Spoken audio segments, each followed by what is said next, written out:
Scot Schmidt's really the original free skier. He's the first guy who became a superstar in the sport by being in films rather than competing. The first time I saw that guy ski back in the Warren Miller and Greg Stump movies, I was blown away. I mean, here was this guy that would hit these huge cliff drops and fly through the air with so much style and ski so smoothly that I know I wanted to be just like him, and I think every skier of my generation wanted to be just like him. When The Blizzard of Oz came out, he became free skiing's first real superstar, and to me, there was no bigger celebrity on earth. I feel like a little kid. I'm driving south right now through Montana and heading to spend a week skiing with Scot Schmidt. It's kind of like a dream come true.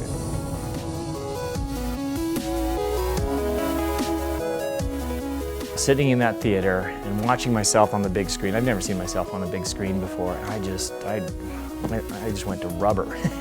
It's like, wow, this is actually pretty cool. Blizzard of Oz kind of changed everything, practically overnight. It was loose and it was fun. We could actually be ourselves and, do what we want. When Scott showed me the spot off the top of the Gros Montet that he wanted to ski into, I really didn't want to have anything to do with it. It just looked too nasty. But Scot Schmidt is one of the world's best extreme skiers, so you have to trust him.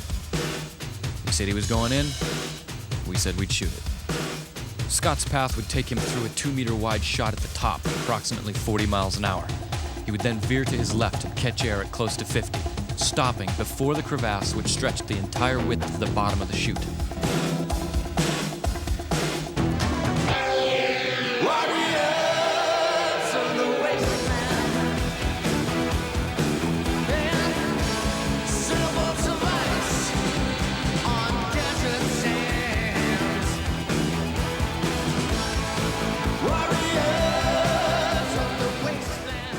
Scenes like that are just burned into my mind after seeing that film, and after spending some time with the skier that influenced me and so many others, I started to wonder, who influenced him?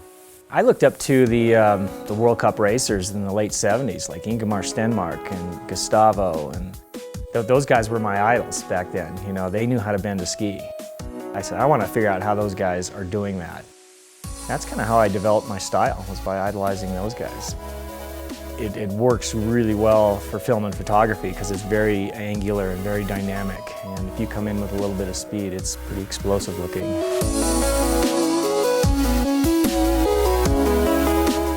After 25 years of doing films, I was kind of starting to lose my passion a little bit for the sport. It became, it just felt like I wasn't skiing.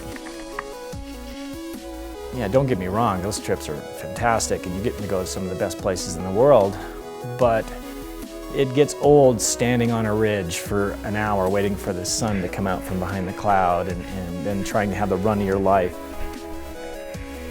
You've got to be really good at processing, fear and anxiety and understanding where that fine line is with your ability versus your courage. It's a real game.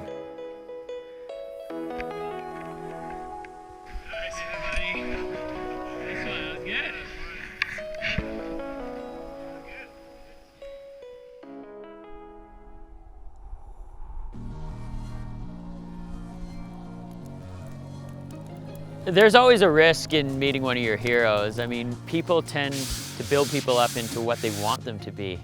But I can confirm that Scot Schmidt is still a skier. He lives in a cabin on the side of the mountain and pretty much skis every day, all winter long. I've been skiing here at Big Sky and the Yellowstone Club for 11 years now. They actually asked me if I could come through every winter and ski with pre-booked groups. At first I was kind of concerned that, this isn't really a good fit for me, but then I started meeting the people and I started skiing the terrain, and the people are here for the right reasons, for the skiing. I don't miss the travel, honestly. I've been a man without a mountain for a long time. Now I'm slopeside and living in the cabin and skiing every day and getting my passion back.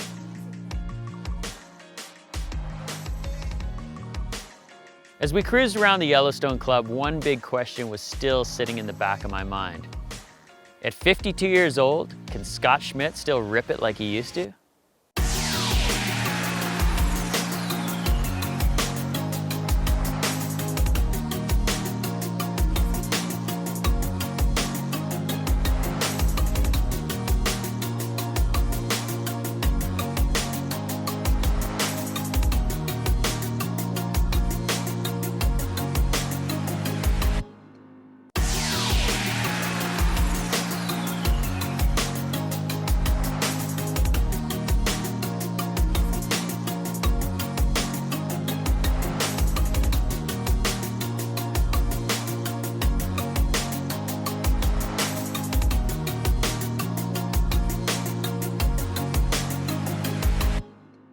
When somebody comes up to you and honestly and just wholeheartedly says, "You're such an inspiration, you changed my life, here's my story," that gives me goosebumps, you know, because that was a little fork in the road for that guy.